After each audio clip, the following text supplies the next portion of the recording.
മദ്യവും മയക്കുന്നതൊന്നും ഞാൻ ഉപയോഗിക്കാറില്ല. ഉപയോഗിക്കുന്ന അവരൊക്കെ ജയിലിലാകുന്നു. ഡെയിലി ഒരു 10K അല്ലെങ്കിൽ 1 lakhിന്റെ ഇടയിൽ ഒരു പേയ്മെന്റ് പറയണം. അല്ലാണ്ട് വെറുതെ പോയിട്ട് നമുക്ക് ബിഗ് ബോസിൽ പോയിട്ട് നമ്മുടെ പേഴ്സണൽ ലൈഫ് കാണിക്കാൻ പറ്റത്തില്ല.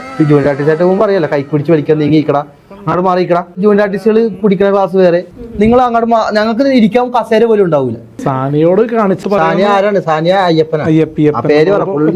കുറ്റം പറയണ കാണുമ്പോൾ ദേശം കൊട്ടേഷൻ കൊടുത്ത് കൊല്ലാണെന്ന് നമുക്ക് പേരില്ല. ശാന്ത പൊട്ടും സൗണ്ട് തോന്നി ഞാൻ ചെയ്ത തുടി ഭംഗിയാണെന്ന് തോന്നുന്നു. ദിലീപിന് എന്തോ മുറിച്ചുകൊണ്ടിരുന്നൊക്കെ ആക്കിയിട്ടൊക്കെയാണ് ആ സൗണ്ട് തോന്നുന്നത് എനിക്ക് കേട്ടത്. എനിക്കല്ലാണ്ട് തന്നെ ഇപ്പൊ ഞാൻ ചെറിയ രീതിയിൽ അനിയൻ കണ്ടു കൊള്ളാന്ന് പറഞ്ഞു. അനൂപേട്ടൻ കണ്ടു.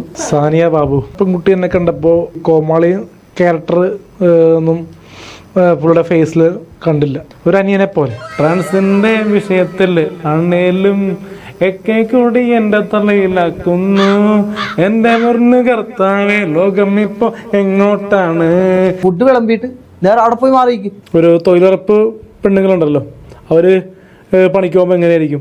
പാടവരമ്പത്തൊക്കെ ഇരിക്കും. അതേപോലെ തന്നെയാണ് യൂണിയൻ ആവശ്യമായിട്ട് പോകുമ്പോൾ ആൾക്കാർ ഇരിക്കാറുള്ളത്. അത് വലിയ വലിയ ആർട്ടിസ്റ്റുകൾ കോടികൾ മേടിക്കുന്നു. ഞങ്ങൾ കിട്ടുന്ന 1000 അതിൽ നിന്ന് 500 രൂപ എടുത്തിട്ട്. പക്ഷെ ഇവര് ഇപ്പൊ ഇല്ലെന്ന് പറഞ്ഞാലും എന്റെ തെളിവുണ്ട്. കാരണം ഞാനെല്ലാം ഗൂഗിൾ പേ വഴിയാ മേടിക്കണം. ബസൂക്കയുടെ സെറ്റ് ഞാൻ പോയി ഇറക്കി വിട്ടു. ഞാൻ നോക്കിയപ്പോ അറട്ടുണ്ടെങ്കിൽ ആരോ വന്നിരിക്കും. ഇന്നലെ വരെ തിയേറ്ററിൽ കറക്കിടക്കുന്ന ആൾ ഞാൻ നോക്കിയപ്പോ ക്യാരവന്റെ അകത്ത് ഇറക്കി സഹിക്കോ. ഞാൻ ഇറക്കി വിട്ടോ. എനിക്ക് ആ കാരവാൻ ചുറ്റിക്കില്ല. ലക്ഷ്മി നക്ഷത്രം കാണണം, എനിക്കൊരു ഫോട്ടോ എടുക്കണം, അതൊരാഗ്രഹമായിരുന്നു. ദുബായിലേക്ക് പോയാലോ ഷാർജയിലേക്ക് പോയാലോ എങ്ങനെങ്കിലും സമാധാനം കിട്ടുമല്ലോ. അങ്കിള് പറഞ്ഞ സിനിമാ ഫീൽഡില് ഒരുപാട് ചതിക്കുഴികളുണ്ട്. സിനിമ അത്ര നല്ല ഫീൽഡല്ല. സിനിമ കാണുന്നത് നല്ലതാണ്. പക്ഷെ അതിലേക്ക് ഇറങ്ങിയപ്പോൾ ഒരുപാട് പ്രശ്നങ്ങളുണ്ടെന്ന് മനസ്സിലായി. അപ്പോൾ അതുപോലെ ഫേസ് ചെയ്യാൻ തയ്യാറാകണം. മനസ്സിലായോ? കാരണം ഈ പെൺവിഷയങ്ങളാണ് കൂടുതലും പ്രശ്നമാണ്. നായകൻ നായികയായിട്ട് അഭിനയിക്കുമ്പോൾ ഒരുപാട് വിവാദങ്ങളുണ്ടാവും. അവർ തമ്മിൽ റിലേഷൻ ആണോ എന്നൊക്കെ ചോദിക്കുന്ന ആൾക്കാരുണ്ടാകും. അപ്പം അത് നോക്കിയും കണ്ടൊക്കെ ഒരു പോയി കഴിഞ്ഞാൽ കുഴപ്പമില്ല. ഒന്നെങ്കിൽ നമ്മൾ ഫാമിലിയിൽ നിന്ന് വിട്ട് നിൽക്കണം. നമ്മളൊരു വീടെടുത്ത് മാറിയിട്ട് സിനിമയുടെ കൂടെ നിൽക്കണം. അപ്പോൾ ഇപ്പം എൻ്റെ വീട്ടിൽ താമസിക്കുമ്പോൾ ആ ഒരു സിനിമയായിട്ട് കണക്ട് ചെയ്യുമ്പോൾ ആ ഒരു പ്രശ്നം ഇപ്പോഴും ഉണ്ട്. വീട്ടിൽ ഇഷ്ടമുണ്ടെങ്കിലും ചില സമയത്ത് ആ ഒരു പറയാറുണ്ട്, സിനിമ എപ്പോഴും പോകുന്ന നോക്കിയും കണ്ടൊക്കെ പോകണമെന്ന് അവർ പറയാറുണ്ട്. മനസ്സിലായി? രാത്രി കാരണം ഞാൻ ഓരോരോ പ്രോഗ്രാമും കഴിഞ്ഞ് പോകുമ്പോൾ രാത്രി 12 മണിയൊക്കെ ആവും. അപ്പോൾ അതുകൊണ്ട് തന്നെ ഈ മേഖലയിൽ കുറച്ചുകൂടി കൂടുതലേറെ നിൽക്കണമെങ്കിൽ നമുക്ക് പ്രൈവസി ആയിട്ട് വീടൊക്കെ എടുത്ത് മാറണം. അങ്ങനെയൊക്കെ പ്ലാനിങ് ഉണ്ട്. ഇപ്പോ സിനിമ ഫീൽഡിൽ നിന്ന് 2 പേർക്കും കിട്ടിയിട്ടുള്ള എന്തെങ്കിലും ഒരു നല്ല എക്സ്പീരിയൻസ് ആൻഡ് ഒരു ബാഡ് എക്സ്പീരിയൻസ് ചോദിച്ചാൽ ഓരോരുത്തരും എന്ത് പറയും? ബാഡേ പറയാൻ പറ്റുള്ളൂ. ഇപ്പൊ എന്റെ കാര്യം പറയാന്ന് വെച്ചാൽ ഇത്ര വർഷമായിട്ട് നിന്നോണ്ട് ഞാൻ ഇങ്ങനെ കുറെ പേര് ഡ്രൈവറായിട്ട് പോയിട്ടുണ്ട്. ഞാൻ പറഞ്ഞിട്ടില്ല, ഈ ഡയറക്ടർമാരുടെയൊക്കെ സ്ക്രിപ്റ്റ് റൈറ്റർമാരുടെയൊക്കെ ഡ്രൈവറായിട്ട് പോയിട്ടുണ്ട്. അപ്പൊ എന്നോട് ഒരു ദിവസം ഒരു സ്ക്രിപ്റ്റ് റൈറ്റർ പറഞ്ഞു, ആളുടെ പേര് പറയുന്നില്ല, എന്നോട് പറഞ്ഞു ഞാൻ വർഷങ്ങളായിട്ട് അവരുടെ വണ്ടി ഓടിക്കുന്നു. എന്നോട് പറഞ്ഞു നല്ലൊരു വേഷമുണ്ട്. ഞാൻ ചോദിച്ചു ഒരു വേഷം തരൂ, ചെറിയൊരു ഇതായി തരൂ. അപ്പോൾ എന്നോട് പറഞ്ഞു ഒരു നല്ലൊരു വേഷമുണ്ട്, നീ വാന്നും പറഞ്ഞ് മലപ്പുറത്തേക്ക് എന്നെ വിളിക്കണേ. ഞാനിവിടെ നിന്ന് ബൈക്കെടുത്ത് നേരെ മലപ്പുറത്തേക്ക് പോവാം. മലപ്പുറത്ത് പോയിട്ട് ചെന്നപ്പോൾ ഇവർ വെയിറ്റ് അപ്പം എന്നെ കണ്ട് വായിരിക്കുന്നൊക്കെ പറഞ്ഞ് ഇരുന്ന് കഴിഞ്ഞപ്പോൾ അവിടെ ചെന്നപ്പോൾ ഇന്ന് സീനില്ല കേട്ടാ. ജൂനിയർ ആർട്ടിസ്റ്റായിട്ട് പോയെങ്കിൽ 550-600 കിട്ടുമായിരുന്നു. പക്ഷെ അതും നമുക്ക് മേടിക്കാൻ പറ്റില്ല. കാര്യം നമ്മൾ പേഴ്സണലായിട്ട് വിളിച്ചിരുന്നില്ലേ. അപ്പോൾ ഞാൻ ചോദിച്ചു എനിക്കിവിടെ സ്ഥലമൊന്നും അറിയാൻ പാടില്ല, മലപ്പുറത്താണല്ലോ, ഞാനവിടെ പോയി കിടക്കുമെന്ന് ചോദിച്ചു. അയ്യോ അത് അറേഞ്ച് ചെയ്യാൻ പാടില്ലേ എന്നോട് ചോദിച്ചു പുള്ളിക്കാരത്തി. ഞാൻ പറഞ്ഞു എനിക്ക് കുഴപ്പമില്ല മാഡം. അപ്പോഴും മനസ്സിലെന്താ നല്ലൊരു വേഷം അവിടെ കിടക്കുന്നുണ്ട്, അപ്പോൾ അത് കളയാൻ എനിക്ക് താല്പര്യമില്ല. അപ്പോൾ ഇവർ 5-6 മണിയപ്പോൾ പേക്കപ്പ് ആയി കഴിയുമ്പോൾ ഞാനിങ്ങനെ കറങ്ങി കിടന്ന് രാത്രിയായി കഴിഞ്ഞപ്പോൾ കിടക്കാനായിട്ട് സ്ഥലമില്ലല്ലോ. നേരെ ഒരു കടയുടെ അരികത്ത് ബാഗ് ഉണ്ടായി കയ്യിൽ. കാര്യം കോസ്റ്റ്യൂം നമ്മൾ കൊണ്ടുപോകണം. ജൂനിയർ ആർട്ടിസ്റ്റ് ആയാലും എന്തായാലും നമ്മൾ ഒരു മുണ്ട്, ഒരു ഷർട്ട്, ഒരു പാൻറ്, ഒരു വെള്ള ഷർട്ട് എന്തെങ്കിലും കയ്യിൽ വേണം. അപ്പോൾ ഈ സാധനം കയ്യിൽ വെച്ചിട്ട് ഞാൻ എന്ത് ചെയ്തു, രാത്രിയായപ്പോൾ ഒരു കടയുടെ പെട്ടെന്ന് ശ്രദ്ധിക്കാത്ത ഒരു കടയുടെ അരികത്ത് കിടന്നു. അങ്ങനെ 4 ദിവസം, അതായത് രാവിലത്തെ 7 മണിക്ക് ലൊക്കേഷനിൽ എത്തണമല്ലോ. അപ്പോൾ 7 മണി മുതൽ വൈകുന്നേരത്തെ ചായ വരെയും കിട്ടും. രാത്രി ഷൂട്ടില്ലാത്തതുകൊണ്ട് നമുക്ക് നൈറ്റ് ഫുഡ് ഉണ്ടാവില്ല. അപ്പോൾ രാത്രി ഫുഡ് ഞാൻ കഴിക്കാറില്ല. ഉച്ചക്ക് വൈകുന്നേരത്തെ ചായയും 2 കടിയും കഴിച്ചിട്ട് പിന്നെ ചെല്ലുന്നത് രാവിലെ 7 മണിക്കാണ്. രാവിലെ ലൊക്കേഷനിൽ 7 മണിക്ക് ഫുഡ് ഉണ്ടാവും, ബ്രേക്ക്ഫാസ്റ്റ് ഉണ്ടാവും. അപ്പോൾ പിന്നെ ഈ 4 ദിവസമായിട്ട് എനിക്ക് 3 ദിവസമായിട്ട് എനിക്ക് റോളൊന്നുമില്ല. ചെല്ലുക, അവിടെ ഇരിക്കുക. പിന്നെ നമ്മൾ ഒരാളുടെ പുറകെ നടന്ന് ആയോ മേടോ എന്ന് ചോദിക്കാൻ പറ്റില്ല. 2-3 പ്രാവശ്യം നിൽക്കട്ടാ, വെയിറ്റ് ചെയ്യട്ടാ, അപ്പോൾ അവരും തിരക്കാണല്ലോ. അത് കഴിഞ്ഞ് 4ാമത്തെ ദിവസം ഇപ്പോൾ എന്നെ വിളിച്ചിട്ട് പറഞ്ഞു വാ എന്ന് പറഞ്ഞ് വിളിച്ചിട്ട് 5 പേരുടെ ബേക്കിൽ എന്നെ പിടിച്ച് നിർത്തി. എൻ്റെ പൊന്നെ അവിടെ നിന്നിട്ട് എനിക്ക് കരയണോ എന്തോന്നറിയില്ല, വല്ലാത്തൊരു ഫീലിങ്സ് ആയിപ്പോയി. കാരണം 3 ദിവസം വഴി കിടന്നത് വെറുതെ ആയിപ്പോയി. ആ കൊതുകടിയും കൊണ്ട് വെറുതെ വെച്ചിട്ട് കരയണമെന്നുണ്ടായി. പക്ഷെ ഞാൻ പിടിച്ചു നിന്ന് അവരുടെ മുമ്പിൽ നല്ല ഹാപ്പി ആയിട്ട് നിന്നു. എനിക്ക് ഈ റോൾ ഇഷ്ടമായി എന്നുള്ള രീതിയിൽ ഞാൻ അവരും വിചാരിക്കരുതല്ല. ഞാൻ അവിടെ നിന്ന് 4ാമത്തെ അവരുടെ പുറയിൽ എന്നെ പിടിച്ച് നിർത്തി നോക്കുമ്പോൾ അപ്പോൾ വിഷ്ണു സീൻ കഴിഞ്ഞിട്ടാന്ന് പറഞ്ഞു. ഞാനപ്പോൾ പറഞ്ഞു മേഡം ഇതിനെക്കാട്ടും നല്ല ഞാൻ ജൂനിയർ ആർട്ടിസ്റ്റായിട്ട് പോയെങ്കിൽ എനിക്ക് 550 രൂപ റൂം എടുക്കാനുള്ള പൈസ എനിക്ക് കിട്ടുമായിരുന്നു. അല്ല വിഷ്ണു അപ്പോൾ 4ാമത്തെ ദിവസം കൊണ്ട് ഇവർ ചോദിക്കണം വിഷ്ണു അവിടെ കിടന്നേന്ന് വെച്ച്. ഞാനപ്പോൾ പറഞ്ഞു ഞാൻ ഇവിടെ അടുത്ത സ്ഥലത്ത് കിടന്നു മേഡം. എന്നാൽ ശരി, എന്നാൽ വിഷ്ണു പൊയ്ക്കോന്ന് പറഞ്ഞു. സീൻ കഴിഞ്ഞ് പൊയ്ക്കോന്ന് പറഞ്ഞു. ഞാൻ പറഞ്ഞാൽ ഓക്കെ മേഡം, ഇത്രയും നാളായിട്ട് അവരുടെ കൂടെ നിന്നിട്ട് അവരെനിക്ക് തന്ന റോളാണ് അത്. അപ്പം ഞാനത് പഠിച്ച് പിന്നെ അത് കഴിഞ്ഞിട്ട് അപമാനങ്ങൾ ഒരുപാടുണ്ട്. അതിലൊരെണ്ണമാണ് ഞാൻ ഇപ്പോൾ പറഞ്ഞത്. അപ്പം ഇതിൽ പിന്നെ സന്തോഷം എന്ന് വെച്ച് കഴിഞ്ഞാൽ ഈ സിനിമ ഫീൽഡിൽ നിന്ന് ഇത്ര നാൾ നിന്ന് ഒരാളുടെ നമ്മുടെ ഒരു കൂട്ടുകാരുണ്ട് രാകേഷ് കൃഷ്ണ. പുള്ളിനെ എനിക്ക് ഒരിക്കലും മറക്കാൻ പറ്റില്ല. ടേണിംഗ് പോയിൻ്റാണ്. ഒരു സിനിമയിലൊരു ഡയലോഗുള്ളൊരു വേഷം പുള്ളി എനിക്ക് തന്നു. വിനയൻ ഡയറക്റ്റ് ചെയ്ത പടം. പുള്ളി എന്നോട് പറഞ്ഞ ഒരു കാര്യം ചെയ്യും. പുള്ളിനോട് ഞാൻ കാര്യങ്ങൾ പറഞ്ഞു, ഇത്രയും ഇതായിട്ട് ബാഡായിട്ട് ഒരുപാട് അനുഭവങ്ങളുണ്ട് രാജേഷേട്ടാന്ന് പറഞ്ഞപ്പോൾ എന്നോട് പറഞ്ഞു. പുള്ളി എന്നോട് എടാ ഒരു പടം ഞാൻ ചെയ്യുന്നുണ്ട്, ഞാൻ വിളിക്കാമെന്ന് പറഞ്ഞു. പക്ഷെ എന്നെ വിളിച്ച് തിരുവനന്തപുരത്ത് വിളിച്ച് അവിടെ നിന്ന് AC കാർ വിട്ട്. എനിക്ക് ആദ്യമായിട്ട് അങ്ങനെ ഒരു AC കാർ വരുന്നത്. AC കാർ റെയിൽവേ സ്റ്റേഷനിൽ വന്ന് സൂട്ട് റൂം എടുത്ത് തന്ന് നല്ലൊരു വേഷം തന്ന് ഹാപ്പിയായി, വളരെ ഹാപ്പിയായി. പേയ്മെൻ്റ് ഒന്നും തന്നില്ല എനിക്ക്, പക്ഷെ ഹാപ്പിയായി. കാര്യം എന്തുകൊണ്ടാണ്? നമ്മൾക്ക് കിടക്കാനൊരു സ്ഥലം തന്ന് നമ്മൾ ട്രീറ്റ് ചെയ്ത് നല്ല രീതിയിൽ ട്രീറ്റ് ചെയ്ത്. അപ്പോൾ പുള്ളി എന്നോട് പറഞ്ഞു ഒരു 2 ദിവസം ഷൂട്ട് ഉണ്ടായില്ല കേട്ടോ. പുള്ളി എന്നോട് പറഞ്ഞു അപ്പോൾ പുള്ളി എനിക്ക് അവർ വേഷം തന്നില്ല. അപ്പോൾ എന്നോട് പൈസ വല്ലതും വേണമെന്ന് വെച്ചാൽ അവന് ഒന്നും വേണ്ട. കാരണം വെച്ചാൽ ആദ്യമായിട്ടാണ് ഇങ്ങനൊരു അനുഭവം എനിക്ക് ഉണ്ടാവുന്നത്. അപ്പോൾ ഒരു കാര്യം ചെയ്യും, നീ എങ്ങനെ വന്നതെന്ന് വെച്ചാൽ അങ്ങനെ ട്രെയിനിൽ വന്നു. ഒരു കാര്യം ഇതെങ്കിലും വെക്കണം പറഞ്ഞ് പുള്ളി എനിക്കൊരു 500 രൂപ എൻ്റെ കയ്യിൽ തന്നു. ഞാനത് വളരെ അതും ഞാൻ മേടിച്ചില്ല. വേണ്ട ഒരാഴ്ച വേണ്ടെന്ന് ഞാൻ പറഞ്ഞു. പക്ഷേ പുള്ളി പറഞ്ഞു ഇത് വെക്ക്. പുള്ളി അതിനകത്ത് സ്ക്രിപ്റ്റ് റൈറ്ററാണ്, അതിനകത്ത് പ്രൊഡ്യൂസറൊന്നുമില്ല. പക്ഷേ പുള്ളി എനിക്ക് പുള്ളിയുടെ കയ്യിൽ നിന്ന് എടുത്താൽ തന്നെയെന്ന് തോന്നുന്നു, എനിക്കറിയില്ല. പക്ഷേ പുള്ളി എന്നോട് ഇത് നീ പിടിക്ക്, നീ 2 ദിവസം ഇവിടെ വന്നതല്ലേ. ഞാൻ ഒരാഴ്ചയായിട്ട് എനിക്ക് ഒരിക്കലും മറക്കാൻ പറ്റില്ല തോന്നി. കാര്യം ആദ്യമായിട്ടാണ് ഇങ്ങനെ ഒരു ട്രീറ്റ് കിട്ടുന്നത്. ഇത്ര സിനിമകളിൽ അഭിനയിച്ചിട്ട് അപമാനങ്ങൾ മാത്രമേ ഉണ്ടായിട്ടുള്ളൂ. ജൂനിയർ ആർട്ടിസ്റ്റായിട്ട് പോകുമ്പോൾ അറിയാലോ, കൈക്കുടിച്ച് വലിക്കാൻ നീങ്ങിക്കടാ, അങ്ങോട്ട് മാറിയിക്കടാ, എന്ത് ഇങ്ങനെ അങ്ങനെ ഒരുപാട് ചീത്ത തെറികളും കിട്ടാറുണ്ട്. പിന്നെ ഈ നമ്മൾ ജൂനിയർ ആർട്ടിസ്റ്റുകൾ കുടിക്കുന്ന ക്ലാസ് വേറെ, ഇവര് മറ്റേ ആർട്ടിസ്റ്റുകൾ കുടിക്കുന്ന നമുക്ക് അങ്ങനെ കുടിക്കണതല്ല. അപ്പൊ അങ്ങനെ ഒരു വേർവിജയൻ അവിടെ ഉണ്ട്, ലൊക്കേഷനിലുണ്ട്. ഫുഡ് വേറെ. അതായത് ഇവര് കുറച്ച് പേര് വേറെ ആൾക്കാർ ഒരു സ്ഥലത്തിരിക്കും. നിങ്ങൾ അങ്ങോട്ട് ഞങ്ങൾക്ക് ഇരിക്കാൻ കസേര പോലും ഉണ്ടാവില്ല. ജൂനിയർ ആർട്ടിസ്റ്റുകൾ ഫുഡ് വിളമ്പിയിട്ട് നേരെ അവിടെ പോയി മാറിയിരിക്കും. ഞങ്ങൾ അവിടെ നിന്നൊക്കെ കഴിക്കണം. ചിലപ്പോൾ കാട്ടിൻ്റെ കാടൊക്കെ ഉണ്ടെങ്കിൽ അവിടെ ഇരുന്ന് കഴിക്കും. അതായത് താഴ്ത്ത് അവിടെ പുല്ലൊക്കെ ഇരിക്കും, അവിടെ താഴ്ത്തിരിക്കും. അങ്ങനത്തെ ഒരു ജൂനിയർ ആർട്ടിസ്റ്റുകൾക്ക് പൊതുവെ അങ്ങനെയാണല്ലോ, പറഞ്ഞിട്ട് കാര്യമില്ല. അവരെ ജൂനിയർ ആർട്ടിസ്റ്റുകൾ അങ്ങനെ ട്രീറ്റ് ചെയ്യണം. ഇപ്പം ഇച്ചിരി ഇത് വന്നിട്ടുണ്ട്, ഇപ്പം ഇച്ചിരി ശരിയായിട്ടുണ്ട്. കാര്യം ഇപ്പോൾ കുറേ പ്രശ്നങ്ങൾ വരാൻ തുടങ്ങിയപ്പോൾ ഇപ്പം എന്തോ ഇച്ചിരി ചെറിയൊരു ഇത്, അതായത് ശമ്പളം ഇപ്പോഴും കൂട്ടിയിട്ടില്ല. 550-600 അതായത് പ്രായം കൂടിയ പെൺപിള്ളേർക്ക്, പ്രായം കൂടുതലുള്ള പെൺപിള്ളേർക്ക് 700 രൂപ. ഈ 20 വയസ്സിന് താഴെയുള്ള പെൺകുട്ടികൾക്ക് മാത്രം 1000 രൂപ കൊടുക്കും. അത് എന്തുകൊണ്ടാണെന്ന് എനിക്കറിയാൻ പറ്റില്ല. ആണുങ്ങൾക്ക് 550-600. അത് എന്തുകൊണ്ടാണെന്ന് ഇപ്പോഴും അറിയാൻ പറ്റില്ല. എന്തേരട്ടെ അങ്ങനെ കൊണ്ട് ലാലൻ ജോസിന്റെ അനുഭവം പറ. എൻ്റെ അനുഭവം ഇതൊക്കെ പോലെ തന്നെയാണ്. നമ്മളെ ഓടിച്ചില്ലായിരുന്നോ? അത് പറയടാ, അല്ല മറ്റേ ഈ ഭക്ഷണകാര്യങ്ങളിലൊക്കെ വേറെ ദൂരമൊക്കെ ഉണ്ട്. കാരണം നടന്മാർക്ക് ബദാം ജ്യൂസ്, ബദാം ഷേക്ക്, ജൂനിയർ ആർട്ടിസ്റ്റായിട്ടുള്ള നമ്മൾ വർക്ക് ചെയ്യുന്ന സമയത്തൊക്കെ നാരങ്ങ വെള്ളം, പേരക്ക വെള്ളം, ആ ഒരു രീതിയിലായിരുന്നു. ചില സമയത്ത് അതിൽ ഉറുമ്പ് നനക്കുക, അങ്ങനെയൊക്കെ ഉണ്ടാകാറുണ്ട്. അപ്പോൾ അങ്ങനെയൊക്കെയുള്ളൊരു വ്യത്യാസമുണ്ട്. കാരണം ഇതൊരു എന്താ പറയുക, ഇപ്പോൾ ഒരു തൊഴിലുറപ്പ് പെണ്ണുങ്ങളുണ്ടല്ലോ, അവർ പണിക്ക് പോകുമ്പോൾ എങ്ങനെയായിരിക്കും, പാടവരമ്പത്തൊക്കെ ഇരിക്കും. അതേപോലെ തന്നെയാണ് ജൂനിയർ ആർട്ടിസ്റ്റായിട്ട് പോകുമ്പോൾ ആൾക്കാർ ഇരിക്കാറുള്ള. ചില സമയത്ത് അത്യാവശ്യം ഇപ്പോൾ ഞാൻ ബാത്റൂം അനുവദിച്ചെന്ന് തോന്നുന്നു.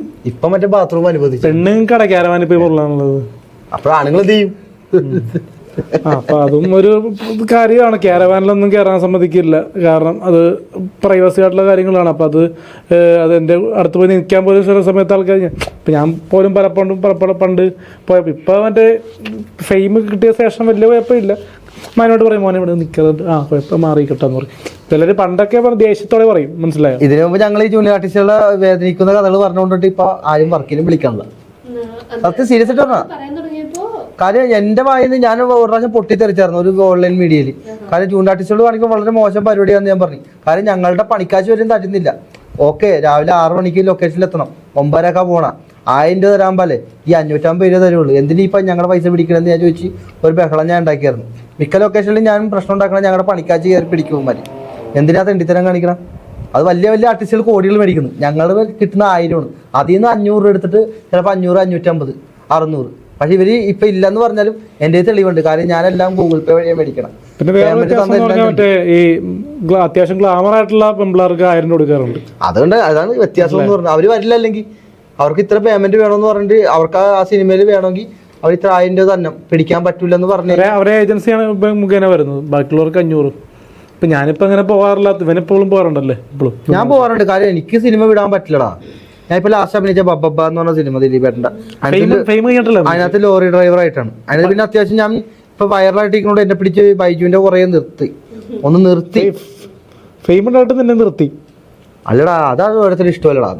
നമ്മുടെ ഇതെന്താ, എനിക്ക് ഫെയിം വന്നപ്പോ ബസൂക്കയുടെ സെറ്റിൽ ഞാൻ പോയി സന്തോഷ് വർക്കി അഭിനയിച്ചായിരുന്നു. 6 തന്നെ ബസൂക്ക. അതില് ഗൗതമ്മയുടെ കൂട്ടുകാരായിട്ടാണ് സന്തോഷ് വർക്കി അഭിനയിച്ചു. റോബറിംഗാരനായിട്ടെ, കള്ളനായിട്ടെ. നിനക്ക് വല്ലതും കിട്ടിയ? അല്ല, ഞാൻ പോയി ചാൻസ് വയ്ക്കാൻ ചെന്നതല്ല. ഞാൻ 6 വിളിച്ചിട്ട് ലൊക്കേഷനിൽ ഇല്ല, ചാൻസ് കിട്ടിയില്ല, ഇറക്കി വിട്ടു. മാന്യമായിട്ട് പറഞ്ഞു, മോനെ നീ രണ്ടുപേരും കൂടി ഒരുമിച്ച് നിന്നാൽ ശരിയാവില്ല, ഒന്ന് മാറണം എന്ന് പറഞ്ഞപ്പോൾ ഞാൻ മാന്യമായിട്ട് എൻ്റെ കാര്യത്തിന് വേറെ പ്രോഗ്രാം എന്തോ പള്ളിപ്പെരുന്നാളോട് മാറിപ്പോയി. കാരണം പുള്ളിക്ക് ഞാൻ നോക്കിയപ്പോൾ 6 ക്യാരവാനിലിരിക്കും. ഇന്നലെ വരെ തിയേറ്ററിൽ കറങ്ങടക്കുന്ന ആൾ ഞാൻ നോക്കിയപ്പോൾ ക്യാരവാൻ്റെ അകത്ത് ഇറങ്ങും. സൈക്കോ എന്നല്ലേ പറഞ്ഞത്. പുള്ളി ആ ലെവലിലായിട്ട് പിന്നെ പിറ്റേ ദിവസം ഞാൻ നോക്കിയപ്പോൾ പുള്ളി ലൈവ് വിട്ടു, ബസ് സെറ്റിൽ നിന്ന് ഇറക്കി വിട്ടു. എനിക്ക് ക്യാരവാൻ കിട്ടിയില്ല, മനസ്സിലായി. അരുൺ ജോസ് പെരേര ബിഗ് ബോസിലുണ്ടെന്നൊരു റൂമർ കേട്ടായിരുന്നു. അത് ശരിയാണോ, അല്ലെങ്കിൽ അവിടുന്ന് കോള് വന്നാൽ പോകുമോ? ഇതുവരെ കോള് വന്നിട്ടില്ല. എന്തായാലും കുറച്ചുകൂടിയൊക്കെ ഫെയിം കൂടാൻ സാധ്യതയുണ്ട് ഒരുപാട്. അതൊക്കെ സർപ്രൈസാണ്, ഫെയിം കൂടുന്ന സംഭവങ്ങളൊക്കെ. അതൊക്കെ വരുമ്പോൾ എന്തായാലും വിളിക്കാൻ. ഇപ്പം ഇത്രയും നാൾ ഫെയിം ഉണ്ട്, എന്നാലും ഇത്തിരികൂടിയൊക്കെ ഫെയിം കൂടാനുള്ള ഒരുപാട് ട്രോൾസ് വരുന്ന പരിപാടിയൊക്കെ വരുന്നുണ്ട്. അപ്പോൾ അത് വരുമ്പോൾ എന്തായാലും നല്ല രീതിയിൽ ബിഗ് ബോസിലേക്ക് വിളിക്കാം. കാരണം കണ്ടന്റാണ് ബിഗ് ബോസിൽ വേണ്ടത്. അപ്പോൾ നമ്മളെ വിളിച്ചു കഴിഞ്ഞാൽ അവർക്ക് എന്തായാലും രതീഷ് കുമാറിനെയൊക്കെ വിളിച്ച പോലെ കണ്ടന്റ് ആയിരിക്കും. അവര് തുമ്പിൽ കത്തിരുന്ന പൈതലേ, മനസ്സിലായില്ലേ? ഇൻട്രസ്റ്റ് ഉണ്ട്. വിളിച്ചു കഴിഞ്ഞാൽ എന്താ പേയ്മെന്റ് ഇതിലേ പോവുള്ളൂ, ഫ്രീ ആയിട്ട് പോകത്തില്ല. ഈ ഓൺലൈൻ മീഡിയക്കാർ നമ്മളെ വെച്ച് ഒരുപാട് പൈസ ഉണ്ടാക്കിയിടുന്ന ഞാൻ കേട്ടത്. പക്ഷെ കേട്ടതറിവ് മാത്രമേ ഉള്ളൂ കേട്ടോ, എനിക്കറിയാൻ പാടില്ല പറ്റി. പക്ഷെ എന്നെ വെച്ച് വിളിക്കുമ്പോൾ നമുക്ക് ഡെയിലി ഒരു 10K അല്ലെങ്കിൽ 1 lakhന് ഇടയിലൊരു പേയ്മെന്റ് പറയണം. അല്ലാണ്ട് വെറുതെ പോയിട്ട് നമുക്ക് ബിഗ് ബോസിൽ പോയിട്ട് നമ്മുടെ പേഴ്സണൽ ലൈഫ് കാണിക്കാൻ പറ്റത്തില്ല. ഇനി നമുക്ക് കുറച്ച് റാപ്പിഡ് ഫയർ സെക്ഷൻ ആണ്. ഞാൻ പെട്ടെന്ന് പെട്ടെന്ന് ക്വസ്റ്റ്യൻ ചോദിക്കും, അതിന് പെട്ടെന്ന് പെട്ടെന്ന് ആൻസർ പറയണം. ഓക്കെ? അപ്പോൾ ഫസ്റ്റ് അരുൺ ജോസ് പെരേരയോടാണ് question. First question, last search ചെയ്തൊരു കാര്യം ഗൂഗിളിൽ? ഇതിൽ നോക്കാം. അത് ആളുടെ ഫോണാണോ? എന്റെ ഫോണോ? എനിക്ക് 2 ഫോണുണ്ട്. ഡിലീറ്റ് ചെയ്യരുത്. എന്താ സംഭവം? ലാസ്റ്റ് ഗൂഗിളിൽ സെർച്ച് ചെയ്ത കാര്യം യൂട്യൂബിൽ മാത്രമേ ഉള്ളൂ. എന്താണ്? യൂട്യൂബിൽ മാത്രമേ എപ്പോഴുള്ളൂ. യൂട്യൂബിൽ മാത്രമേ ഉള്ളൂ. ഒന്ന് കാണിക്കാമോ?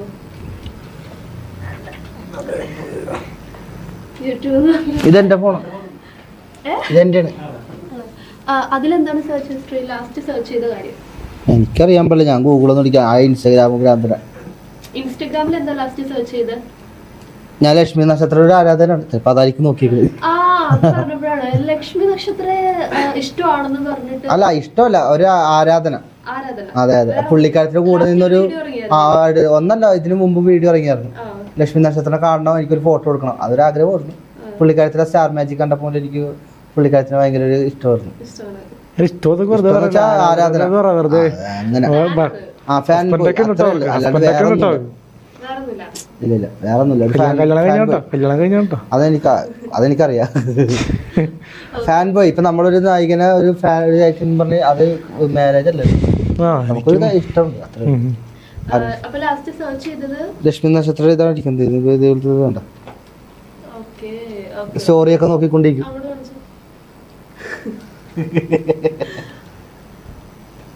അപ്പൊ പുള്ളിക്കാരത്തി പുതിയ സ്റ്റോറി ഇട്ടേക്കണെന്ന്.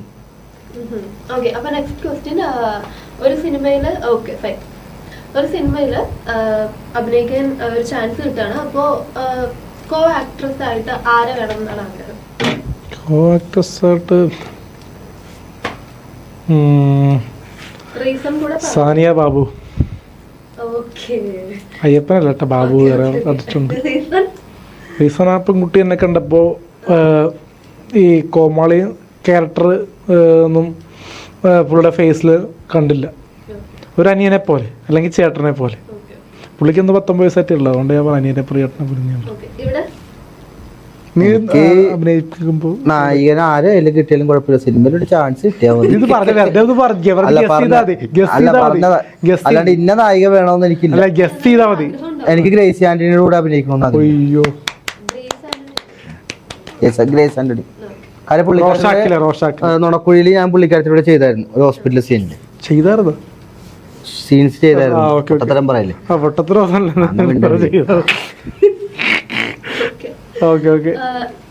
ഇത്രയും വലിയൊരു ജേർണിയില് അതില് ദേഷ്യം തോന്നിയ ഒരാള് ഇപ്പോഴും ആ ദേഷ്യം ഉള്ളിലുണ്ടെങ്കിൽ അത് ആരോടായിരിക്കും? ഇഷ്ടം പോലെ പറഞ്ഞാൽ മതി. സാനിയോട് കാണിച്ച സാനിയ എപ്പോഴും നമ്മളെ പേരെടുത്ത് ആരാണ്? സാനിയ അയ്യപ്പൻ. കുറ്റം പറയണ കാണുമ്പോൾ ദേഷ്യം. എന്താ പറയാ, അവര് മറ്റേ കൊട്ടേഷൻ കൊടുത്ത് കൊല്ലാനൊന്നും നമുക്ക് ദേഷ്യമില്ല. പക്ഷെ ഒരു എന്താ പറയാ, കൈ കൊടുക്കാൻ പോയത് നമ്മൾ അന്ന് കൈ കൊടുക്കണ്ടെന്ന് എനിക്ക് മെന്റലി തോന്നിയായിരുന്നു. ഇപ്പൊ അത് വേണ്ടായിരുന്നു. അതൊക്കെ മനോരമ ന്യൂസിലൊക്കെ വന്നതാ. എനിക്ക് ആരോട് ദേഷ്യമൊന്നും തോന്നിയിട്ടില്ല. എനിക്ക് ചാൻസ് തരാന്ന് പറഞ്ഞാൽ ഇങ്ങനെ വിളിച്ചു വരുത്തിച്ചിട്ട് കോമാളി ആക്കിയിട്ടുണ്ട് ഒരുപാട് ഡയറക്ടർമാരായാലും സ്ക്രിപ്റ്റ് റൈറ്റർമാരായാലും. അവരോടൊക്കെ എനിക്ക് പറയാനുള്ളത്, എന്നായാലും എത്തേണ്ടതാണെങ്കിൽ എത്തും, അല്ലെങ്കിൽ ജൂനിയർ ആർട്ടിസ്റ്റ് ആയിട്ട് തന്നെ നിൽക്കും, സിനിമ ഫീൽഡിൽ തന്നെ നിൽക്കും. ഏതെങ്കിലും ഒരു ക്യാരക്ടർ കണ്ടിട്ട് ഇത് ഞാൻ ചെയ്താൽ അടിപൊളി ആയാലും ഇതിലും ബെറ്റർ ആയാലും തോന്നി ഏതെങ്കിലും ഒരു ഫേമസ് ക്യാരക്ടർ ഉണ്ടോ? ഇപ്പൊ ചാന്ത് പൊട്ടും സൗണ്ട് പോമേ ഞാൻ ചെയ്ത തുടി ഭംഗിയാണെന്ന് തോന്നുന്നുണ്ട്. ഒന്ന് ആ ഒരു സീക്വൻസ് ഒന്ന് കാണിക്കാമോ? ഇങ്ങനെ എനിക്ക് സൗണ്ട് കിട്ടൂലപ്പ, ഓപ്പറേഷൻ ചെയ്യാൻ പാടില്ലപ്പ. സൗണ്ട് കിട്ടൂല നിനക്ക് ചെയ്തക്ക്? അപ്പൊ അത് ദിലീപിനേക്കാളും അടിപൊളിയായിട്ട് ചെയ്തത്. ദിലീപിന് എന്തോ മുറിച്ചുകൊണ്ടിരുന്നൊക്കെ ആക്കിയിട്ടൊക്കെയാണ് ആ സൗണ്ട് ഒന്നും എനിക്ക് കേട്ടത്. എനിക്കല്ലാണ്ട് തന്നെ ഇപ്പൊ ഞാൻ ചെറിയ രീതിയിൽ പക്ഷെ ദിലീപേട്ടൻ അത് അംഗീകരിച്ചിട്ടില്ല. ഞാൻ ചെയ്യുന്നത് കറക്റ്റ് ആണെന്നും പുള്ളി പറഞ്ഞിട്ടില്ലേ. പലരുടെ ഇന്റർവ്യൂവിൽ ഞാൻ പറഞ്ഞിട്ടുണ്ട്. പുള്ളിയുടെ മുമ്പിൽ കാണിക്കാൻ പറ്റില്ല, പക്ഷെ പുള്ളി കാണാൻ വേണ്ടി ഒരുപാട് ഇന്റർവ്യൂ ഞാൻ ചെയ്തിരുന്നു ആ റീല്. പക്ഷെ പുള്ളിക്ക് അനിയൻ കണ്ടു കൊള്ളാന്ന് പറഞ്ഞു. അനുപേട്ടൻ കണ്ടു പുള്ളനിയൻ. കാരണം അനുപേട്ടനാണ് ഒരുപാട് പടങ്ങളിൽ എഡിറ്റിംഗ് ഒക്കെ ചെയ്തത് ദിലീപേട്ടൻ്റെ പടത്തിന്റെ. എനിക്ക് ചെയ്യാന്ന് വെച്ചാൽ ഇപ്പൊ മരിച്ചുപോയ ഇന്നസെന്റ്, കൊച്ചനീഫ, അവരുടെയൊക്കെ റോളുകൾ ചെയ്യാൻ ഭയങ്കര താല്പര്യമുള്ള. നീ ഇപ്പൊ അവരുടെ റോള് ചെയ്യുമെന്ന് പറയണല്ലേ, അവരുടെ ഒരു ഏതെങ്കിലും ഒരു സീൻ അഭിനയിച്ച് കാണിക്കാൻ പറഞ്ഞാൽ ചെയ്യാൻ പറ്റുമോ?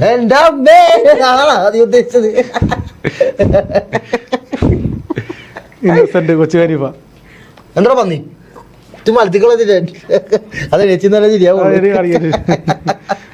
ഫിഗറിന് വേണ്ടിട്ട് ഞാൻ വയറി അടിക്കണം. കൊച്ചനീഫയുടെ റോള് ചെയ്യാൻ വേണ്ടിട്ട് ഒന്നുകൂടി ചാടിക്കണം. തിന്നാ മതി കുറച്ചുകൂടി. റീസെന്റ് നമുക്ക് ഈ ലഹരി ഡ്രഗ്സ് അതൊക്കെ യൂസ് ചെയ്ത് അതിനെ പറ്റിയൊക്കെ ഭയങ്കര വൈറലായിട്ടുള്ള ന്യൂസ് കാര്യങ്ങളൊക്കെയാണ് വരുന്നത്. സോ അതിനെപ്പറ്റി അലഞ്ചസ് പെരേരയ്ക്ക് എന്താ പറയാ, പബ്ലിക്കിനോട് പറയാനുള്ള ഒരു കാര്യം നിങ്ങൾ യൂഷ്വലി ചെയ്യുന്ന ആ ഒരു പാട്ടിലൂടെ ഒന്ന് കൺവേ ചെയ്യാമോ? മദ്യവും മയക്കുന്നതൊന്നും ഞാൻ ഉപയോഗിക്കാറില്ല.